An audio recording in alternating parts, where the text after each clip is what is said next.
একটা নসিহত দিনী বোনদের জন্য আমি একটা নসিহত করতে চাচ্ছি, একটা নসিহত। আমার এই একটা নসিহত একটু মন দিয়ে শুনুন প্রিয় দিনী বোন। রাসূলুল্লাহ সাল্লাল্লাহু আলাইহি ওয়াসাল্লাম আমাদের দিনী বোনদের জন্য জান্নাতে যাওয়ার একটা ফর্মুলা বলে দিয়েছেন। আমি কি বলবো সেটা?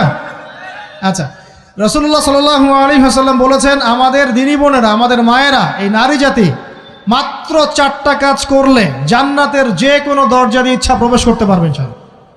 খুশি হন নাই? কয়টা কাজ? মাত্র 4টা। এক, যদি আমাদের দিনী বোনেরা 5 ওয়াক্ত নামাজটা ওয়াক্ত মতো পড়ে, আল্লাহ পাক তৌফিক দান করুন, বলি আমিন। 2 নাম্বার, যদি তারা রমাদান মাসের রোজাটাকে ঠিক মতো আদায় করতে পারে। 1 নাম্বার 5 ওয়াক্ত নামাজ ঠিকঠাক আদায় করা, 2 নাম্বার রমজান মাসে সওম রাখা, 3 নাম্বার তাদের লজ্জাস্থানের হেফাজত করা, মানে শরঈ পর্দা মেনটেন করা, শরঈ পর্দা মেনটেন করা। এবং আমি বলে দেই